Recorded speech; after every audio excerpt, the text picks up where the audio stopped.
Good evening, all. Ira Epstein with your SPDR ETF stock market wrap-up, and this wrap-up is for Wednesday, and we're at the 7th of February, 2024, and here we are with markets that, you keep going up in the stock market. It's almost nonstop. It's hard to believe, if you think about it, since October 26, 27, how much these markets have rallied, and they haven't stopped.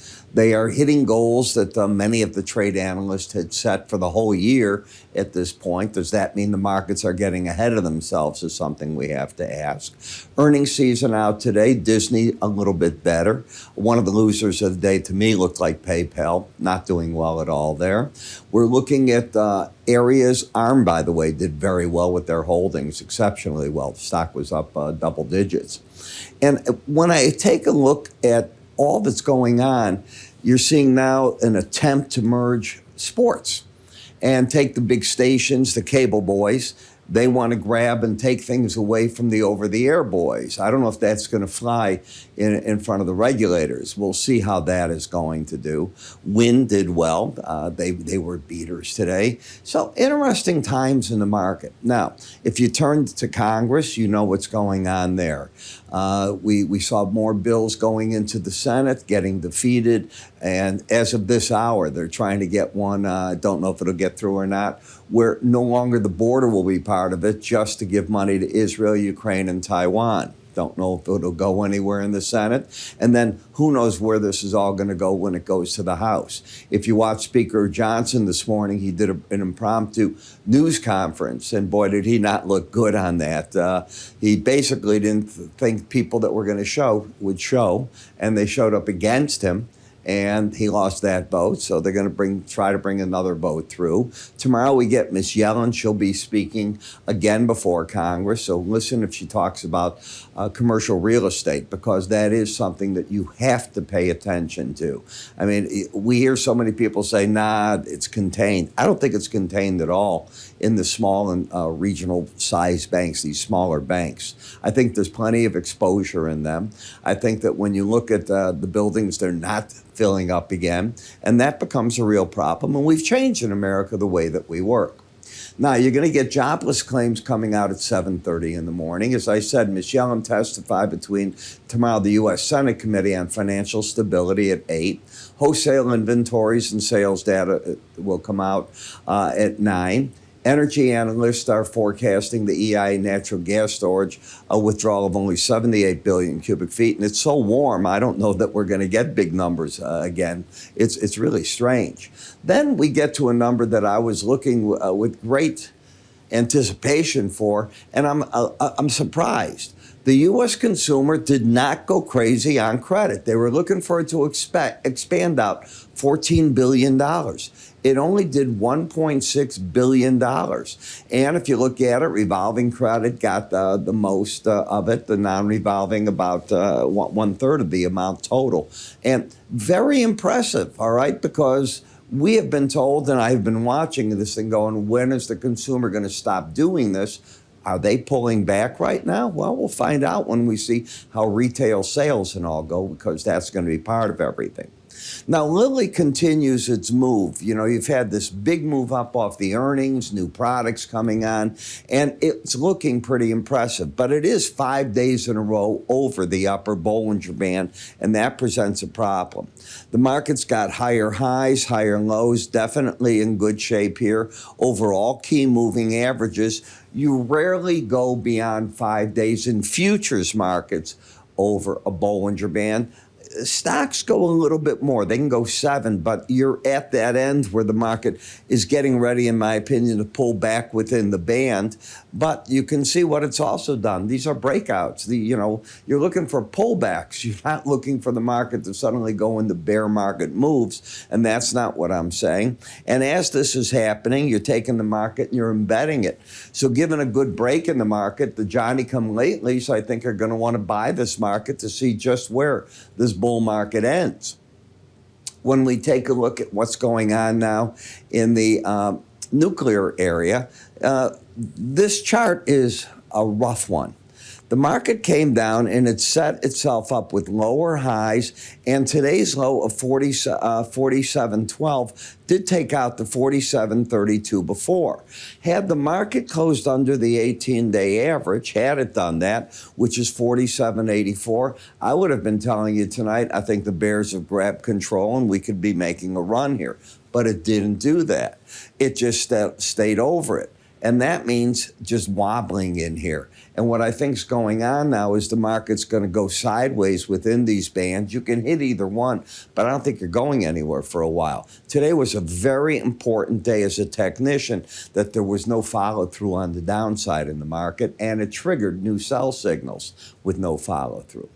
When we come to the gasoline fund, as you can see the market coming up here. Now, I'm looking at a confluence coming together of the 100-day, the 200, the 18-day average. If the market can get over that and stay over it, it all becomes support to the market, and you actually start looking for the market to get stronger. And, I can't help but think spring's around the corner. Chicago is going to be 56 degrees tomorrow.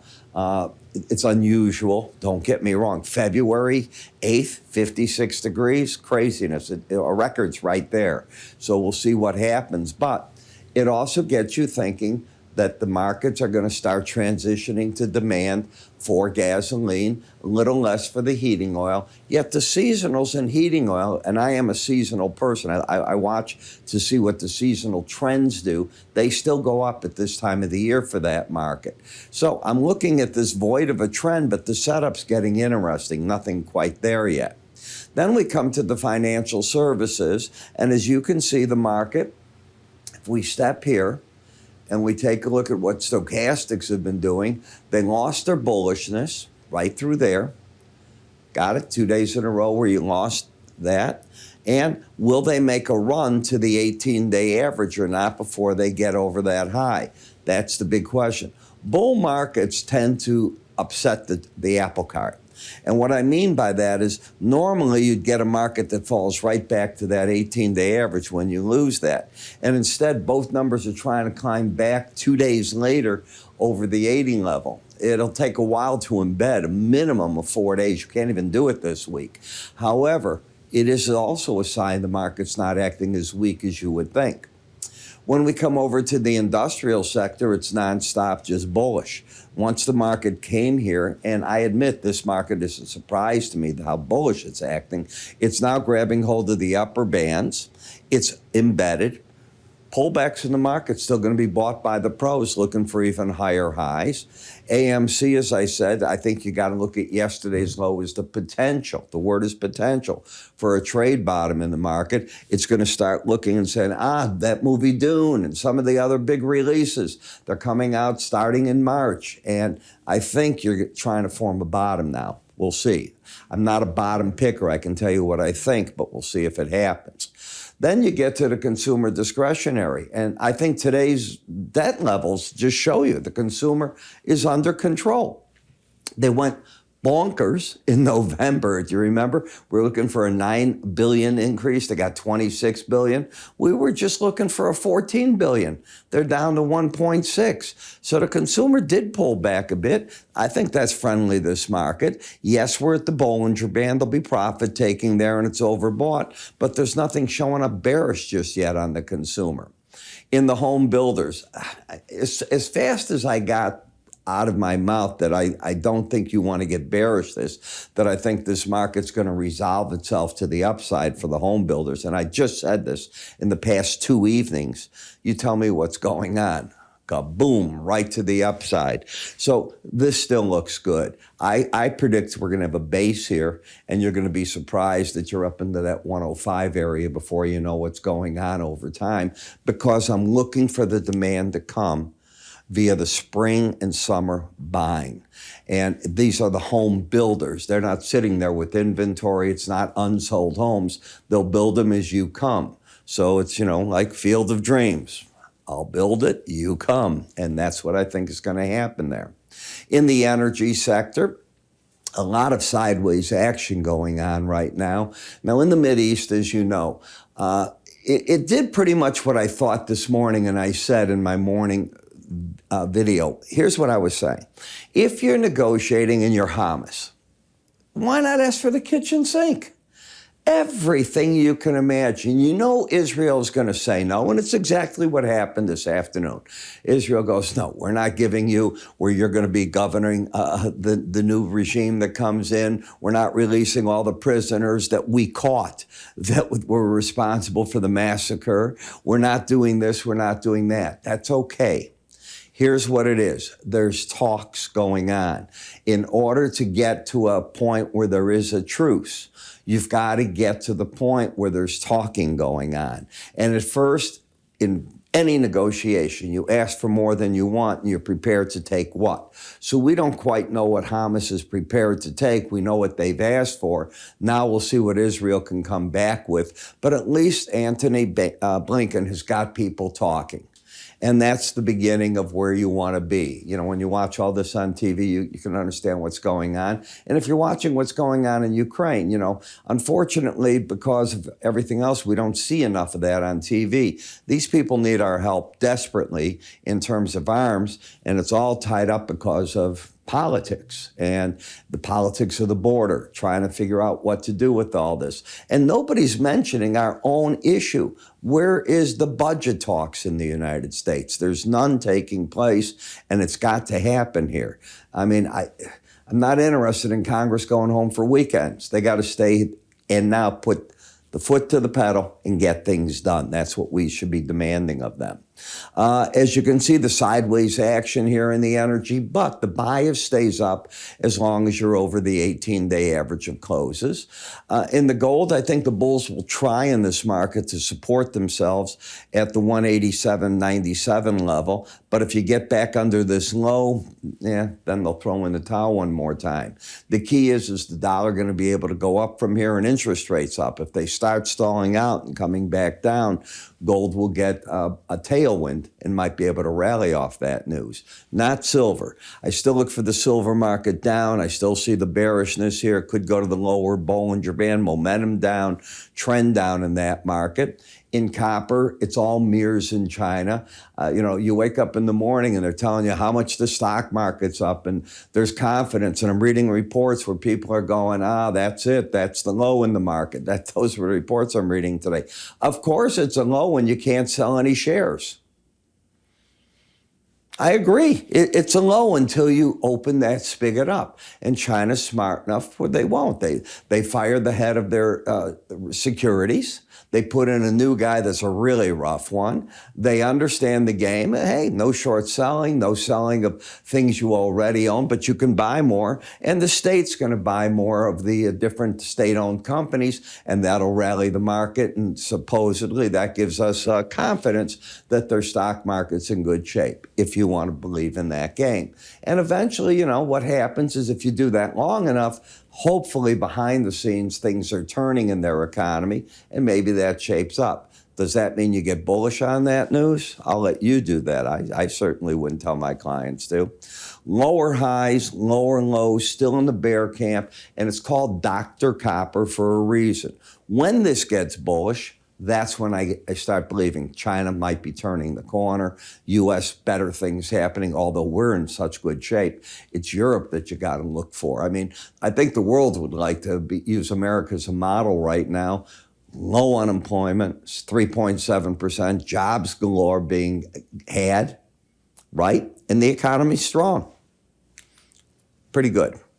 All right, in the stock indices, back and forth action, no trend. Higher high, lower low, and oversold already in the market. Then in the dollar index, well, you went to the upper Bollinger Band. You normally fall back on the first attack from that. And the same thing happens as you hit the lower band in the FXE, and you get a bounce from there. So you put it together, and what kind of market is it? Well, here's what I've been watching. I've been watching during the daytime some pivot points, and a lot of them are kicking in right now. So we've gotten to that point again, rather than a straight vertical vertical markets that if you're an in and out trader, that's what these are for. If you're looking for points of entry and you're a position trader, that's when I use these. Remember what a pivot point is. It takes a look at the previous day's range, and there's a specific formula. I have a video course that I teach this in, and it is free for you to learn from and apply this. And believe me, your charting software, whatever you're using, has pivot points in it if it's any good. And you'll get that pivot, and then you'll get the sell zones, we'll call them resistance zones, and the support zones under the market. And that's where you're at. And traders will come in, and what they'll try to do is catch the market at a high point to cover at this point, or at a low point to rally back up. And the way I use it, if I have buy and sell numbers, I tie it with momentum of the slow stochastic with them, and I try to work out and sometimes adjust midday entry points for longer short positions that I'm trying to have my clients go into. How do you work with it? It's simple. As I said, it's a 3-part video series. We even give you the charting software to work with it in case your own isn't there. IraEpstein.com under free offers. Move your cursor to the top. You'll see right up there an icon. Give that a click. Sign up for it. I think you'll like it. We send you everything by email. You have yourself a great day. I'm Ira Epstein.